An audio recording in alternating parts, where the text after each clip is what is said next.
انصافی اور حقی۔ نونی، 3 کامیاب جلسوں نے حکومت کو ہلا کر رکھ دیا ہے۔ یہ ٹیمپو برقرار رہا تو جنوری تک حکومت رخصت ہو جائے گی۔ انصافی، یہ ناکام جلسے تھے، بھارت اور اسرائیل کی زبان بولی گئی، پارٹیوں کے صرف کارکن آئے، عوام تو سرے سے ان جلسوں میں آئے ہی نہیں۔ حقی، تم دونوں جذباتی اور انتہا پسند ہو۔ جلسے کامیاب تھے اور حکومت بھی ان سے آواز باختہ تو ہوئی، لیکن جلسوں سے حکومتیں گرتی نہیں، ہل جاتی ہیں۔ کیپٹن صفدر کی گرفتاری بلا سوچے سمجھے کی گئی اور یوں یہ واقعہ تحریک انصاف کی حکومت کے لیے ایک ایشو بن گیا۔ انصافی بات کاٹتے ہوئے، یہ سب ڈرامہ ہے، بلاول اور آئی جی سندھ ملے ہوئے ہیں، سندھ پولیس نے خود راضی خوشی کیپٹن صفدر کو گرفتار کیا اور پھر اسے ایشو بنا دیا تاکہ جعلی ہیرو بن سکیں۔ نونی، سندھ پولیس کو سلام، سندھ پولیس نے ٹائیگر فورس بننے سے انکار کر کے اپنا نام تاریخ میں لکھوا دیا۔ یہ دراصل نون لیگ اور پیپلز پارٹی میں دراڑ ڈالنے کی کوشش تھی جسے سندھ پولیس کی مزاحمت نے ناکام بنا دیا۔ حقی، سیاست کا مقابلہ سیاست سے کرنا چاہیے، سیاست کا مقابلہ انتظامی ہتھ کنڈوں سے کیا جائے تو انتظامیہ ہارتی ہے اور سیاست جیت جاتی ہے۔ اس بار بھی یہی ہوا، کراچی واقعہ میں سیاست جیتی اور انتقامی ہتھ کنڈوں کو شکست ہوئی۔ انصافی، کیا قائد اعظم کے مزار پر ہلڑ باری سیاست ہے؟ یہ تو بانی پاکستان کی توہین تھی۔ قانون کی نظر میں سب برابر ہیں، کیپٹن صفدر کو گرفتار کرنا قانون کی بالادستی کے لیے ضروری تھا، اس میں غلطی کیا تھی؟ نونی، آپ اسے ایئرپورٹ پر گرفتار کر لیتے، رات کے اندھیرے میں کمرے کا دروازہ توڑ کر گرفتاری، اور وہ بھی خاتون کے کمرے سے، یہ تو سراسر انتقامی کارروائی تھی۔ حقی، حکومت نے اپوزیشن کا سیاسی مقابلہ کرنے کے لیے 5 رکنی وزارتی کمیٹی بنائی تھی۔ 2-3 دن تو ان کی گھن گھرج سنائی دی، مگر اب وہ پتلی گلی سے نکلنے کی کوششوں میں ہے۔ انصافی، حکومت اور ریاست ایک صفحے پر ہیں، وزراء ہوں یا ریاست کے اہم اہلکار، وہ نونی بیانیے کو ملک دشمن گردانتے ہیں، ان کو کسی صورت NRO نہیں ملے گا۔ نونی، ہم ہی تو اصلی محب وطن ہیں، ہم نے PDM کے سٹیج پر دیوبندی، بریلوی، قوم پرست اور قومی جماعتوں سب کو اکٹھا کر دیا ہے۔ فرقہ وارانہ اور علاقائی اور لسانی نفرتوں کے درمیان PDM کے جلسے اس ملک کے لیے امید کی کرن ہے۔ حقی، 5 رکنی حکومتی وزارتی کمیٹی غیر متحرک ہونے کی وجہ سے سیاسی ڈیڈ لاک پیدا ہو گیا ہے۔ حکومت اور اپوزیشن کے درمیان مذاکرات کا کوئی راستہ کھلا ہوا نہیں ہے، جب راستے بند ہوں تو حبس سے دم گھٹنے لگتا ہے۔ نونی، حکومت سے جب بھی مذاکرات ہوئے ہیں، بعد میں انہوں نے ہمارا مذاق اڑایا ہے، مذاکرات کی میز پر ہونے والی گفتگو کو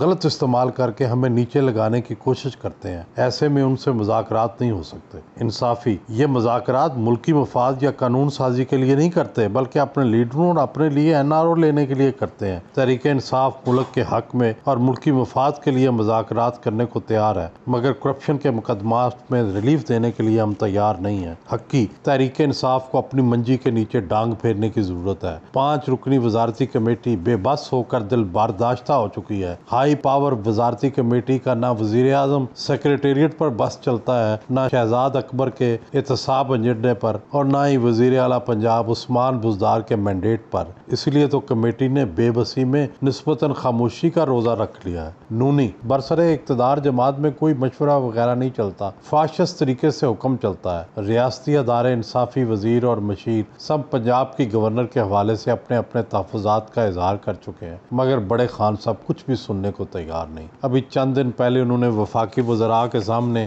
وزیر اعلیٰ عثمان بزدار کی خوبیوں پر لیکچر دیا، اس وقت تو سب وزراء خاموش رہے، مگر اجلاس کے باہر جا کر خوب کہہ کے لگائے۔ انصافی، یہ سب جھوٹ ہے، وزیر اعلیٰ عثمان بزدار بہت تجربہ کار ہو گئے ہیں اور بڑے خان صاحب کا ان کو مکمل اعتماد حاصل ہے۔ خان صاحب پر بڑا دباؤ ڈالا گیا، مگر خان صاحب نے بزدار کی حمایت نہیں چھوڑی، نتیجتاً اب ریاستی ادارے بھی عثمان بزدار کے خلاف بات کرنے سے کترانے لگے ہیں، بلکہ اب تو سب نے مان ہی لیا ہے کہ عثمان بزدار ہی کو وزیر اعلیٰ پنجاب کے طور پر برداشت کرنا ہوگا۔ حقی، بڑے خان صاحب کی فی الحال چل رہی ہے، واقعی ادارے اب غیر ضروری مداخلت نہیں کرتے، صرف اس معاملے پر ہی مشورہ دیتے ہیں جہاں بہت زیادہ خرابی ہو رہی ہو، لیکن یہ صورتحال زیادہ دیر برقرار نہیں رہے گی۔ مہنگائی کم نہ ہوئی اور گورننس ٹھیک نہ ہوئی تو وزیر اعظم کو جو فری ہینڈ ملا ہوا ہے وہ رک جائے گا۔ انصافی بات کاٹ کر، بڑے خان صاحب کے ساتھ ایسی جرت کوئی نہیں کر سکتا، وہ عوام کے ووٹوں سے منتخب ہو کر آیا ہے، ایماندار ہے، کوئی ادارہ اسے ڈکٹیشن نہیں دے سکتا۔ وقت آنے دو، بڑا خان سب سے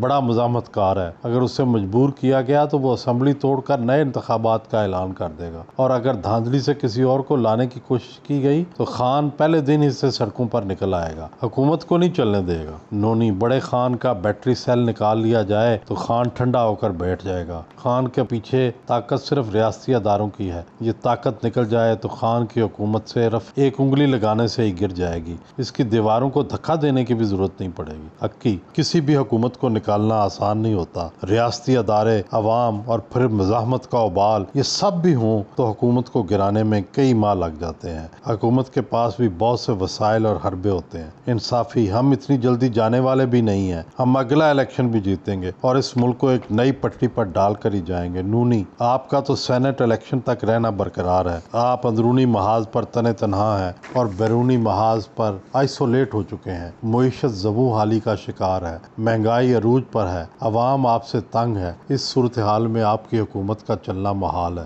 حقی: اصولی طور پر تحریک انصاف کو 5 سال کا مینڈیٹ حاصل ہے، جمہوری نقطۂ نظر سے اسے پورے 5 سال ملنے چاہیے۔ نونی: چھوڑیں جی چھوڑیں، یہ کون سے جمہوری طریقے سے آئے ہیں، سلیکٹڈ ہیں، انہیں فوراً جانا چاہیے۔ انصافی: ہماری اسمبلیوں میں اکثریت ہے، ہم ریاست کے ساتھ ایک صفحے پر ہیں، ہمیں بھیجنا دیوانے کا خواب تو ہو سکتا ہے، حقیقت نہیں۔ حقی: چھوٹے چھوٹے واقعات بڑے سانحات کو جنم دیتے ہیں، اپوزیشن کی تحریک پر اگر حواس باختگی جاری رہی تو حکومت اپنی قبر خود کھودے گی۔